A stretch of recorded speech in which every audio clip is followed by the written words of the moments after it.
James, how do you feel about the decision? Are the Broncos making a mistake moving on from Russell Wilson? Well, I mean, they better have a plan. Because right now it's tough to say they're making a mistake because they might have a plan. But it's a lot of organizations that did not have a plan at the quarterback spot once they moved on from a really good quarterback. And when you watch Russell Wilson this season, we've had a lot of conversations about the Denver Broncos, and Russell Wilson has not been the problem, right? It's a couple games this season where you could say that's a bad game from Russ. Other than that, I feel like Russ has been doing his job, you know. But these last two games, when you lose and you get beat down by the Detroit Lions and then you lose to the New England Patriots at home and you do not play well, these are decisions that happen. But this is tough for me because there's no way that my man Fox did not want Russell Wilson. He was working here. And he said, I'm coming off the couch to coach the Denver Broncos.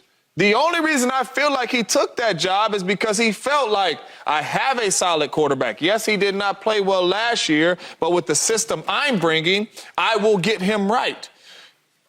He has gotten him right. I think Russell Wilson from last year to this year is night and day. And a lot of these plays Russell Wilson has made, touchdown passes Russell Wilson has made, most of them been Russ being Russ. Not standing in the pocket and 1, 2, 3, 4, 5 ball out. It's Russ off scripted plays, making plays. So this right here, man, when you talk about making a mistake, I was going to say no, but I think yes. Because the plan you're going to go out there is either going to be a rookie, is it going to be a veteran? Who knows what it's going to be? And you're parting ways with Russell Wilson. And I don't know what the plan is, but I think this is going to be a mistake. I think this is a cutthroat business. It's a huge mistake. It's a huge mistake. The reason I think it's a mistake is because, James, you brought it up. We have seen this happen 3 times. The Raiders did it last year with Derek Carr, and they ended up with Jimmy Garoppolo. Then the Raiders did it again this year with Jimmy Garoppolo, and they ended up with Aiden O'Connell. Then the Colts did it last year, I believe it was, with Matt Ryan. And they now currently have Gardner Minshew. Before Gardner Minshew was rookie quarterback Anthony Richardson. So what could the plan be? You keep saying they better have a plan. There is no plan. Because in the National Football League, you are likely not getting a high-quality quarterback in free agency. No plan. Then the Broncos will pick so late that they're not going to get Caleb Williams, nor are they going to get Drake May. So you might get a quarterback we'll all get to see on the first in Michael Penix out of Washington, but this is a quarterback that has had injuries the entirety of his career and is walking into the National Football League at 24 years old because he's transferred from one program to another. So when I really think about what the plan could be, there is no plan. It has to be, though, right? I think the plan is, Russ, you ain't got to go home, but you got to get up out of here. Yeah, that's what Martin said. That, to me, is the plan. I think they're making a mistake. Joy, where you stand on it?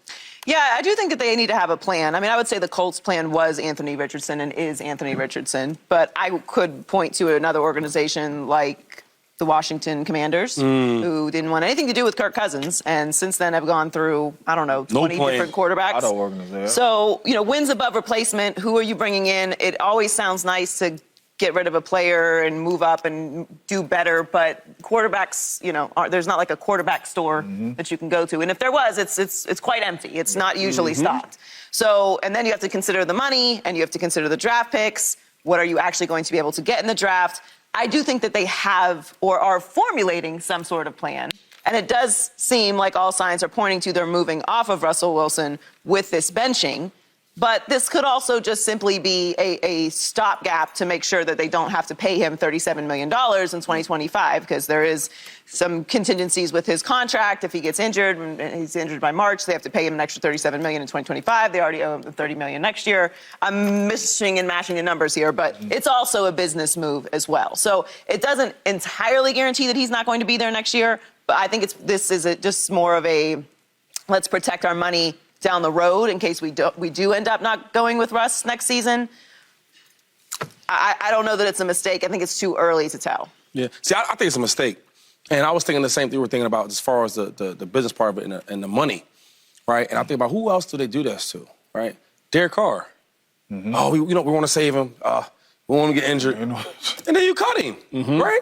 So if this was Aaron Rodgers or Tom Brady or one of them guys, because I think Russ is not them, but he's in the... Correct. He's closer to them. Right. And if they had a decent year, okay year, or a good year, You're not about to do that to them. You're gonna let them fish the year out. So I'm like, maybe it's something more to it. And I think they may be trying to, I don't know. I don't want to just start saying things, right, and being documented on tape saying that. But I think it may be a mistake because Russ last year was super bad. He was a lot better this year. No doubt. Right? And then when you look at the Broncos as a whole team, it's not like a lot of talent, right? It's good talent. It's not a lot of talent. And I think they could probably do better by getting some more help. Because if you look at his track record this year, I mean, they did go on a 5 winning streak, right? They started off slow. No, I'm sorry. They started out still real in the bad. playoff Started out hunt. real That's bad. the crazy And then they got better and better and better. Not only did Russ play better, the defense played better. Same defense that gave up 70 points, right? That did happen in the real football. They got better. And then you look at some of the teams that he beat. They're playoff teams. The Packers, he beat them. The Chiefs, he beat them. The Bills, who we loving like crazy, they beat them on the road. The Vikings, Beat them. playoff teams. The Browns, right? Chargers, I don't want to give them much credit. But they had to go out there and win these games, and they did that. So I think maybe if Sean Payton has a little more trust, get him some more help, they can make some plays. You talked about it.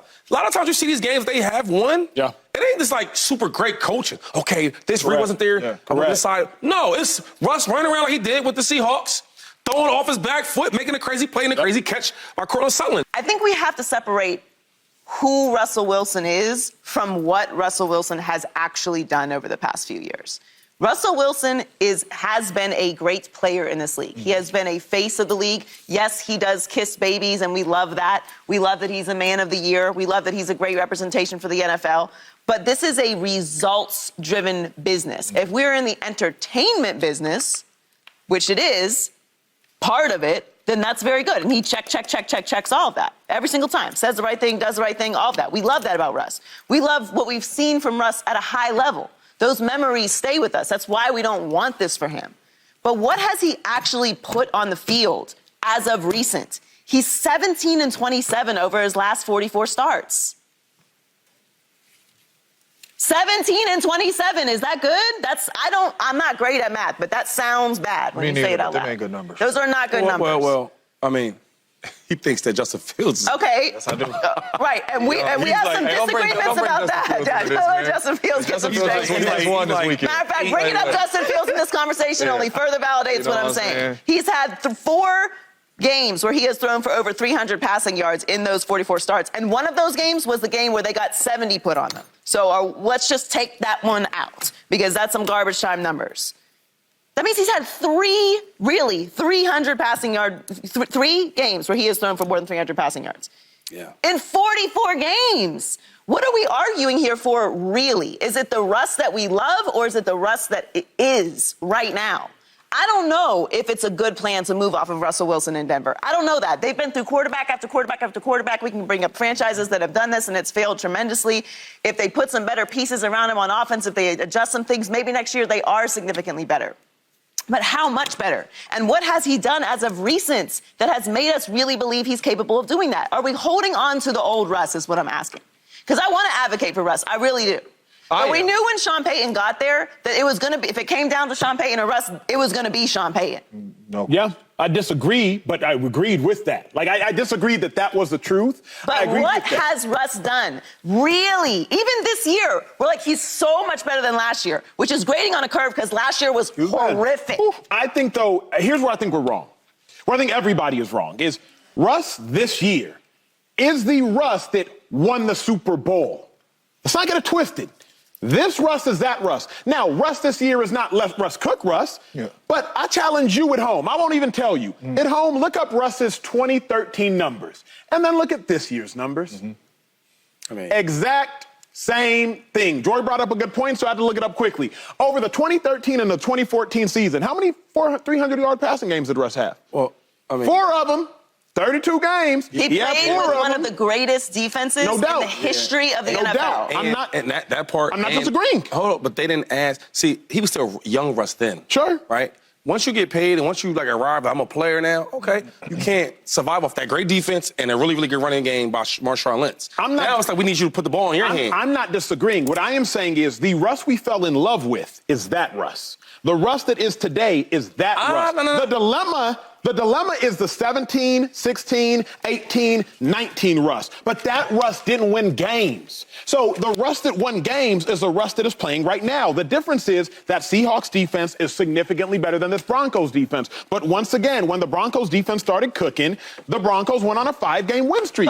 They beat the Chiefs, they beat the Bills. But that's like the argument that we make for Brock Purdy, who has started 23 games in this league, who was the last pick in the draft, right? That's the arguments that we make for him, is that he needs his defense to play at a super high level in order for them to run that offense. Mm-hmm. You can't make that argument for someone that signed a $260 million contract. And if that is the Russ that we fell in love with, and maybe it is that Russ, that version of Russ, good enough to overcome not having a generational defense, not having Marshawn Lynch? No.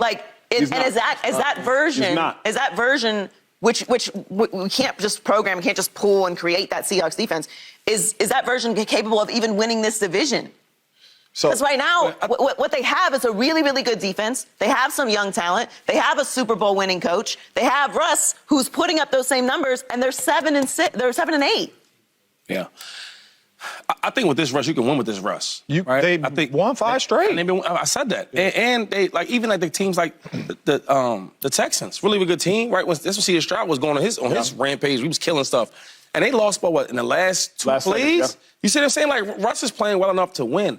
I think you already own money. I think you could add on to his weapons, right? And then hopefully defense continues to play like they're playing.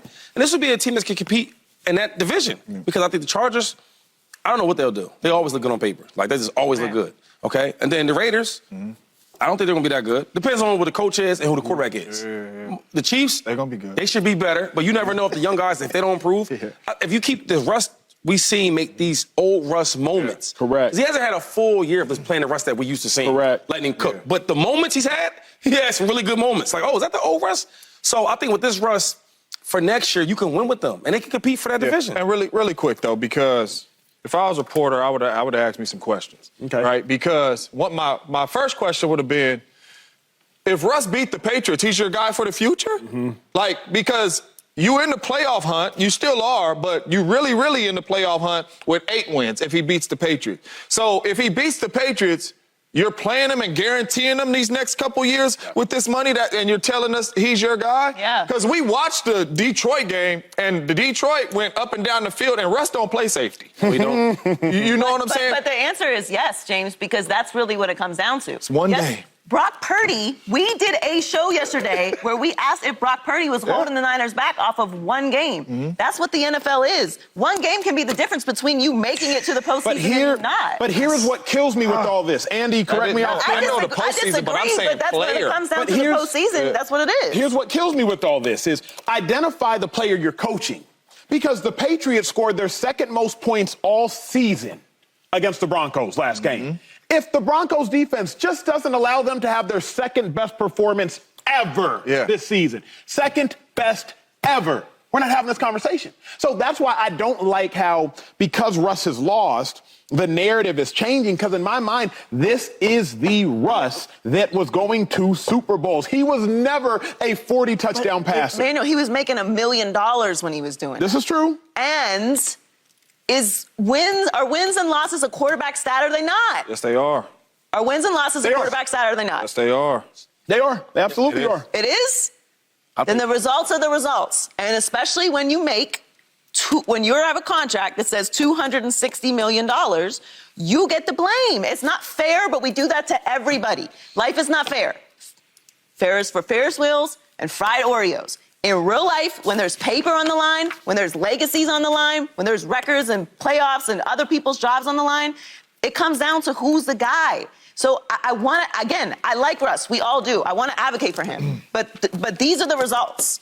And if it comes down to, I got to make a decision, whether it's right or wrong, it's going to potentially save this team $37 million the year after if we decide to move off of you. Or if I got to start making decisions that show that I am actively, as Sean Payton, the head coach, I'm actively trying to do something to change what we have going on. Because they're, 1-4 in their last, 1-3, 1-4, their last...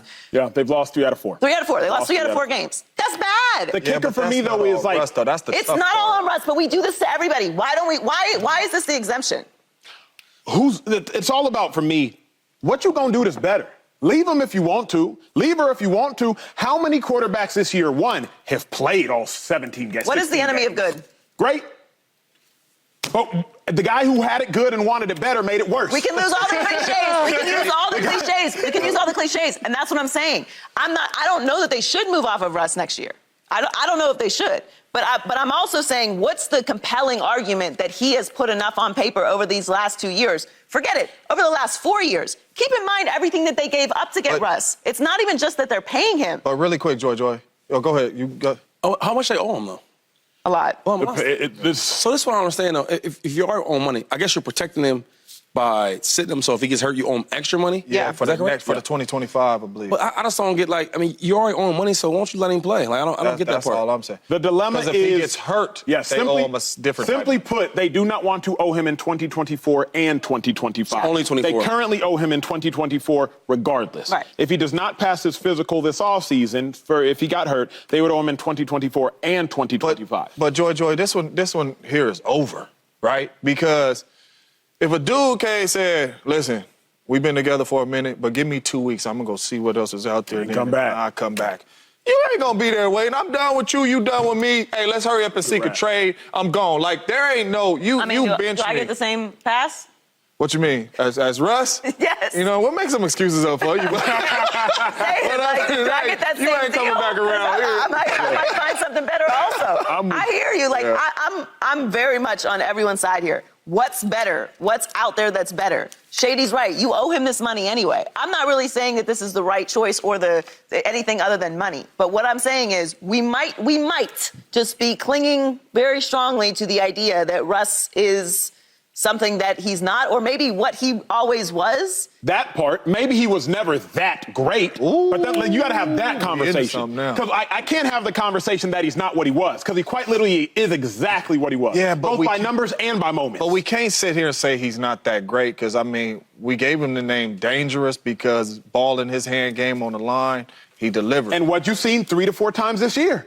Ball in his hand, I'm on Russ' game on the line, Russ' side. Delivered. That's why I'm saying this right here, and the comments he just made is like, come on, bruh. You lying. It's disrespectful. That's the question? No doubt, no doubt about it. Subscribe here to get the latest from Speak, and go watch a few segments from our other shows on FS1.